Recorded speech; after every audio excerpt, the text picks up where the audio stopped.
তাহলে electronic evidence এবং digital evidence এটা নিয়ে কি হবে এবার থেকে।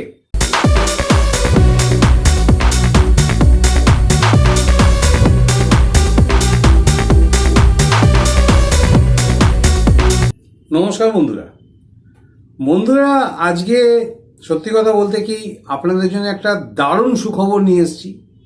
মানে প্রচণ্ড সুখবর, আপনারা শুনলে খুবই খুশি হবেন।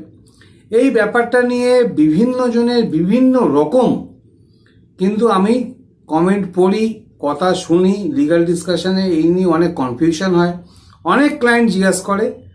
আমি আপনাদের আজকে যে সুখবরটা দিচ্ছি সেটাতে আপনাদের এই কনফিউশনটা পুরোপুরি কেটে যাবে। আপনারা আমাকে সবসময় জিজ্ঞাসা করেন যে ডিজিটাল এভিডেন্স বা ইলেকট্রনিক এভিডেন্স কোর্টে অ্যাডমিসেবল হবে কি না। এটা নিয়ে অনেকের অনেক রকম মতবাদও ছিল, কিন্তু নতুন আইন এসে এই মতবাদটা একদম পুরোপুরি ক্লিয়ার করে দিয়েছে। আমি এই ভিডিওতে আপনাদের শুধু সেই সেকশনটা বলে দিচ্ছি এবং ডেসক্রিপশানে আমি টোটাল নিয়মটা সেকশনটা লিখে দেবো, আপনারা পড়ে নেবেন, লিঙ্কও দিয়ে দেবো, সেগুলো দেখে নেবেন। তাহলে ইলেকট্রনিক এভিডেন্স এবং ডিজিটাল এভিডেন্স এটা নিয়ে কি হবে এবার থেকে। আপনারা জানেন যে তিনখানা আইন চেঞ্জ হয়েছে। তিনখানা আইনের মধ্যে এভিডেন্স অ্যাক্টও কিন্তু চেঞ্জ হয়েছে। Evidence act of 1872।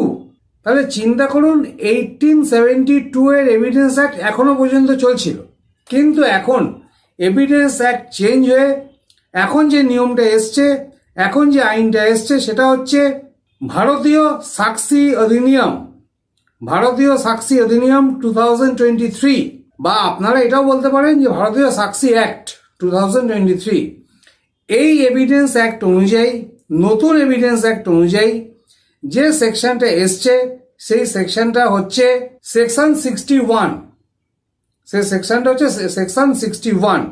আপনারা কিন্তু একটা জিনিস ভালো করে বুঝে নিন, এই সেকশন 61 অনেক সময় কি হয়, একটা আমি উদাহরণ দিয়ে বোঝাচ্ছি যে 498A যেটা ছিল সেটা এখন হয়ে গেছে 85। কিন্তু এই যে 61 এভিডেন্স অ্যাক্টে যে 61 যে ধারাটা এসছে, এটা কিন্তু আগে কোনো রকম ধারা ছিল না। এটা কিন্তু নতুন ধারা এভিডেন্স অ্যাক্টে কিন্তু ইনসার্ট করা হয়েছে। ভারতীয় সাক্ষী অ্যাক্ট, যেটাকে আমরা বিএসএ বলে থাকি, আমি প্রায় বিএসএ কথাটা ইউজ করবো, আপনারা আস্তে আস্তে জিনিসগুলো শিখতে শুরু করুন। বিএসএ 61 এর আগের কোনো রকম কিন্তু ধারা ছিল না, এটা কিন্তু নতুন ইনসার্ট করা হয়েছে আমাদের এই নতুন আইনে।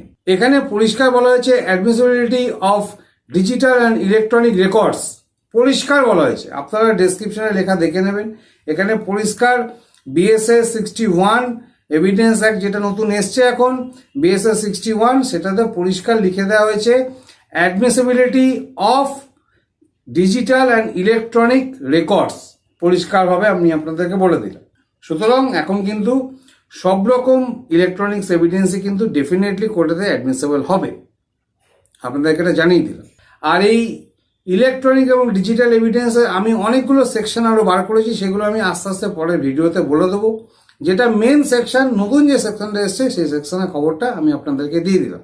সুতরাং এই নিয়ে আর কোনো রকম দ্বিমত থাকলো না। Electronic and digital evidence is a admissible evidence in court. এবং এরকম আইনগত জিনিস সম্পর্কে আপনারা আপডেট থাকুন। ডেফিনেটলি আমার যে প্রত্যেকটা ভিডিও আসে, কিন্তু আপনারা কিন্তু এই জিনিসগুলো ভালো করে চ্যানেলটা প্রত্যেকটা ভিডিও দেখার চেষ্টা করবেন, নিশ্চয়ই আপনারা আপডেট থাকবেন। নমস্কার, তাহলে এই বলে আজকে ভিডিওটা এখানে শেষ করলাম। Thank you for watching this video.